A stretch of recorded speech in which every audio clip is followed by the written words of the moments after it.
अस्सलाम वालेकुम स्टूडेंट्स। आज हमारा लीनियर अलजेब्रा का लेक्चर नंबर 6 है।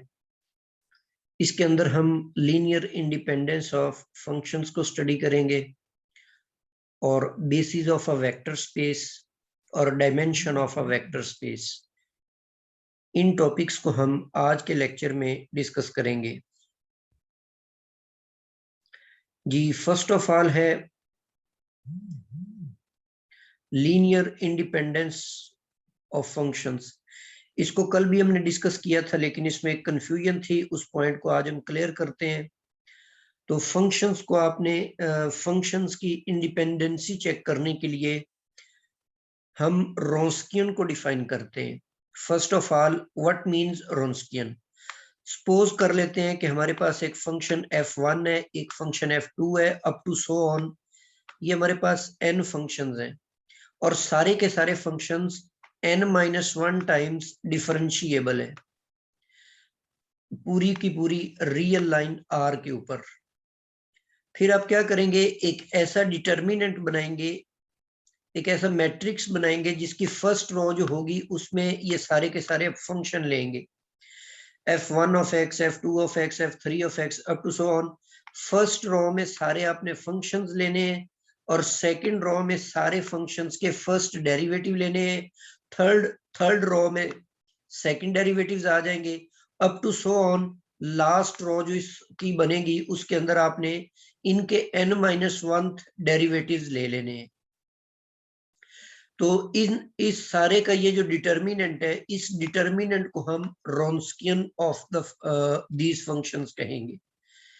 बाज औकात इसके लिए ये नोटेशन भी बाज बुक्स के अंदर लिखी होती है कि ये जो फंक्शंस हैं f1 और f2, जो भी फंक्शंस होते हैं वो इस तरीके से आप यहाँ पर राइट कर देते हैं, f1 से लेकर fn तक।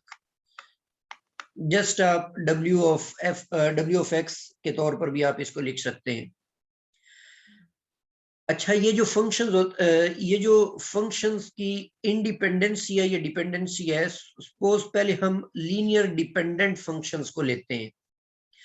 अब आपको याद होगा कल हमने एक रिजल्ट पढ़ा था कि अगर दो फंक्शंस हैं, एक आपके पास f1 है और दूसरा आपके पास है f2, ये दोनों अगर लीनियरली डिपेंडेंट होंगे तो फिर ये एक दूसरे का स्केलर मल्टीपल होंगे। कल ही हमने रिजल्ट पढ़ा था कि ये दोनों एक दूसरे के स्केलर मल्टीपल के तौर पर लिखे जा सकते हैं।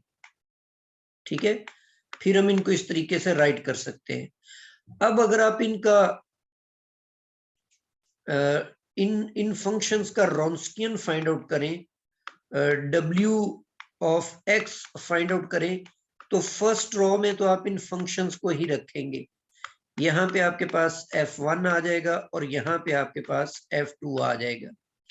यहाँ पर सेकंड रो में इनके फर्स्ट डेरिवेटिव्स आ जाएंगे, f1 प्राइम और f2 प्राइम लिखेंगे आप। अब यहाँ पर आप देखें f1 जो है वो af2 के इक्वल है, तो मजीद इसको आप लिख सकते हैं af2 यहाँ पर आ जाएगा और यहाँ पर आपके पास जस्ट f2 आ जाता है। इसी तरह f1 प्राइम की जगह पर आप लिखेंगे af2 प्राइम, ठीक, और यहाँ पर आपके पास जस्ट f2 प्राइम आ जाएगा, f2 का डेरिवेटिव्स। अब इस डिटर्मिनेंट को अगर हम ओपन कर देते हैं तो ये बन जाएगा af2 और f2 प्राइम, ये चीज आएगी, और माइनस इसमें से होगा af2 और f2 प्राइम। ये दोनों कैंसल आउट हो जाएंगे तो ये रिजल्ट आपके पास आ जाएगा 0। ठीक है, रोंस्कियन आपके पास 0 आ गया। तो इस स्टार्ट में आप लेकर क्या चले हैं, दोनों फंक्शन की डिपेंडेंसी लेकर चले। इससे साबित हुआ कि जब फंक्शंस लीनियरली डिपेंडेंट होंगे तो फिर उनका जो रोंस्कियन होगा 0 निकल आएगा। ठीक है, तो ये रिजल्ट हमने फर्स्ट लिखा है कि if f1 f2 up to fn are linearly dependent, अगर ये सारे के सारे फंक्शंस लीनियरली डिपेंडेंट है उस सूरत में इनका रोंस्कियन जो होगा वो 0 निकल आएगा। लेकिन converse is not true. In general इसका कन्वर्स ट्रू नहीं है। मतलब आप कुछ ऐसे फंक्शंस ले लेते हैं जो आपके पास जिनका रॉन्स्कियन 0 हो। रॉन्स्कियन 0 आ जाने की सूरत में आप नहीं कह सकते कि वो लीनियरली डिपेंडेंट है। मतलब इस रिजल्ट का जो कन्वर्स है वो होल्ड नहीं करता। तो उसके लिए भी यहाँ पर एग्जांपल्स ली हुई है मैंने। एक फंक्शन आप f1 ले लेते हैं, x और x मॉड, ठीक है। पहला फंक्शन हम ये चूज कर लेते हैं कि x और x मॉड है, और दूसरा फंक्शन हम सपोज कर लेते हैं कि ये आपके पास f2 है x स्क्वायर।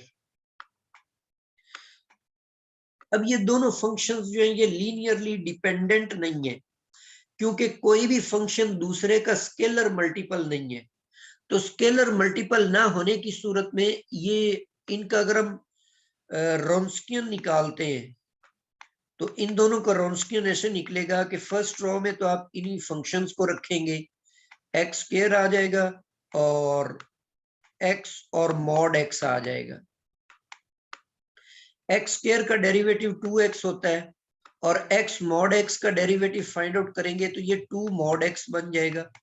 अब इस रॉन्स्कियन को फाइंड आउट करते हैं, इस डिटर्मिनेंट को इवेलुएट करेंगे तो ये बन जाएगा 2x स्क्वायर और मॉड x। और इसी तरह 2x स्क्वायर और मॉड x, तो ये दोनों कैंसल आउट होकर 0 हो जाएंगे, ठीक है। ये कैंसल आउट होकर 0 आ गए, तो रॉन्स्कियंस तो 0 निकल आया, लेकिन ये जो दोनों फंक्शंस हैं ये दोनों फंक्शंस लीनियरली डिपेंडेंट नहीं है बल्कि लीनियरली इंडिपेंडेंट है। तो इसका मतलब है कि जब रॉन्स्कियन 0 निकल आए तो उस रॉन्स्कियन के 0 निकलने से आपको कोई मालूमात नहीं मिल सकती, ठीक है। ना तो आप ये कह सकते हैं कि वो लीनियरली डिपेंडेंट है, ना ये कह सकते हैं कि लीनियरली इंडिपेंडेंट है। लेकिन अगर लीनियरली डिपेंडेंट होंगे तो लाजमी बात है रॉन्स्कियन जो होगा वो 0 होगा। इसका मतलब लीनियरली डिपेंडेंट के लिए लाजमी बात यह है कि उनका रॉन्स्कियन 0 निकलता है। तो अगर रॉन्स्कियन 0 ना निकले, इससे एक बात तो साबित होगी कि वो लीनियरली डिपेंडेंट नहीं होगा, ठीक है। तो इससे लीनियरली डिपेंडेंट नहीं होगा तो फिर वो इंडिपेंडेंट होगा। इसी से हमने नतीजा अखज करके सेकंड रिजल्ट बना लिया कि अगर रॉन्स्कियन आपके पास नॉन जीरो आ जाता है तो उस सूरत में ये सारे के सारे जो फंक्शंस होंगे ये लीनियरली इंडिपेंडेंट होंगे। ये जो सेकंड रिजल्ट है ये हमने फर्स्ट से ही अखज किया है कि अगर वो लीनियरली डिपेंडेंट होते हैं तो लाजमी बात है 0 आएगा, लेकिन बफर्ज मुहाल अगर 0 नहीं आया इसका मतलब है वो लीनियरली डिपेंडेंट थे ही नहीं। तो जो लीनियरली डिपेंडेंट नहीं थे वो लीनियरली इंडिपेंडेंट होंगे। तो इसका मतलब है कि ये लीनियर रॉन्स्कियन की मदद से आप लीनियर इंडिपेंडेंसी चेक कर सकते हैं। रॉन्स्कियन फाइंड करें, अगर वो नॉन जीरो आ जाता है तो श्योर बात होगी कि वो लीनियरली इंडिपेंडेंट है। लेकिन अगर रॉन्स्कियन 0 निकल आया तो उससे आप कोई नतीजा अखज नहीं कर सकते। तो इसका मतलब है रॉन्स्कियन हमारे लिए एक बेस्ट वे है लीनियरली इंडिपेंडेंसी चेक करने का। मिसाल के तौर पे नीचे एक एग्जांपल दी हुई है कि determine whether these two function f of x is equal to x and g of x is equal to sin x are linearly dependent or not। तो हम इनका रॉन्स्कियन फाइंड आउट करते हैं। फर्स्ट रॉ में ये फंक्शंस आ जाएंगे, second raw में इनके डेरिवेटिव्स आ जाएंगे। डिटर्मिनेंट को ओपन करेंगे तो वो नॉन जीरो निकल आता है। तो नॉन जीरो डिटर्मिनेंट का मतलब ये है कि ये लीनियरली इंडिपेंडेंट है। तो इस तरीके से आप फंक्शंस की लीनियर इंडिपेंडेंसी जो है वो चेक कर सकते हैं with the help of rules.